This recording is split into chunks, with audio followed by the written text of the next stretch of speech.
Extensive form games are a way of representing games where players move sequentially instead of simultaneously as in normal form games. In these cases, it's often helpful to use an extensive form in the game, which means to draw a game tree. Now, in thinking about extensive form games, we're going to introduce a second concept, which is the idea of equilibrium refinements. As we saw with normal form games, some games have more than one equilibrium. So economists developed the idea of refinements of the concept of Nash equilibrium as a way to differentiate between equilibria of a game and formally define rules that will make some equilibria seem more plausible than others when you think about what you're likely to see happen in a particular strategic situation. So, an example of an equilibrium refinement, and the one that's going to be relevant for this course, is a subgame perfect Nash equilibrium, which is a refinement of a Nash equilibrium that requires that players' strategies have to be credible.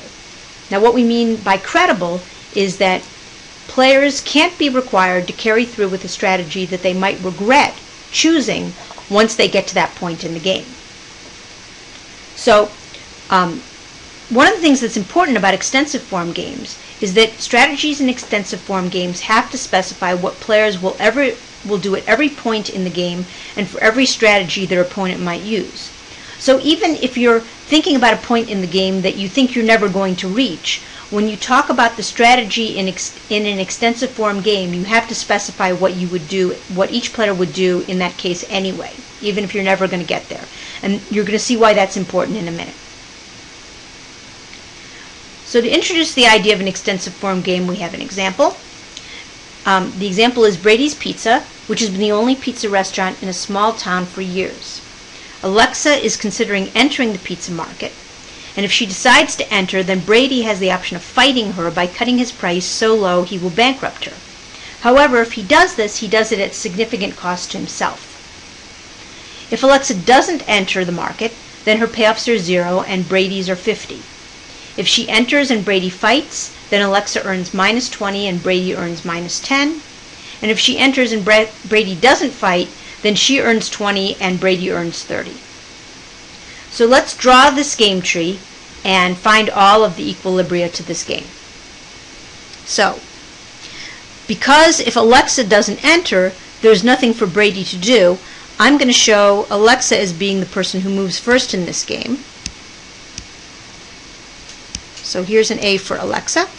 And she has two things that she can do. One thing she can do is enter the market.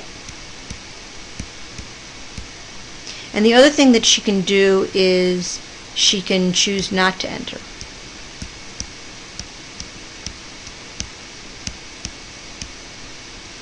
If she enters the market, then Brady has a decision to make. So I'll put a B for Brady. And his two possibilities are to fight her by cutting his price, or to choose not to fight her.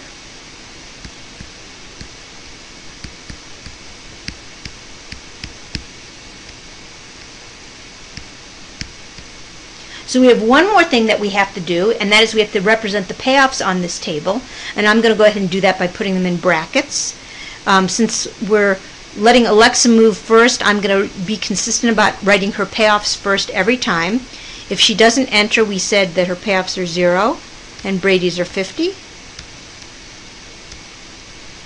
Next, we said if she enters and Brady fights, then Alexa earns minus 20 and Brady earns minus 10.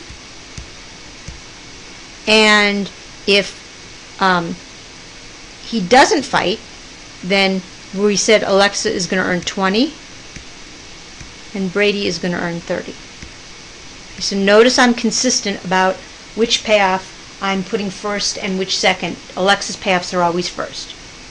Alright, now in order to find the subgame perfect Nash equilibrium of a game, what we do is start at the end of the game and figure out what people do at the end of the game and use that to work forward in the game to find out what the first moves in the game are going to be. So Brady moves second. I'm going to start with his move since it's at the end. And we want to say, does Brady decide to fight or not fight? If he fights, he gets minus 10. If he decides not to fight, he gets 30. And so Brady should prefer not fighting to fighting because that's where his payoff is higher. and I'm going to put a line through this to remind me that he doesn't go down that branch of the tree. He goes down this branch of the tree where he doesn't fight. So from Alexa's point of view, looking at this game, she has a choice between entering, in which she earns what payoff? Oh yeah, 20, because we've already established that Brady doesn't fight. Or she can decide not to enter and earn 0. So she's going to decide that she likes 20 better than 0, and she is going to choose to enter. So that means that the subgame perfect Nash equilibrium of this game is enter and don't fight.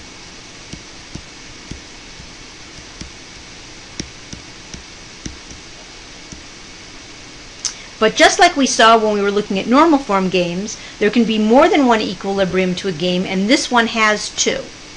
You don't have to worry about finding the equilibria that aren't subgame perfect, because it can be a little tricky to do, but I want to show you that there actually is another Nash equilibrium. It's just a Nash equilibrium that is not subgame perfect, and that Nash equilibrium is don't enter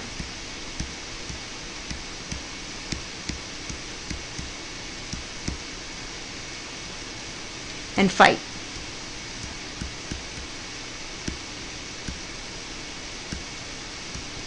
Okay, why is that a Nash equilibrium?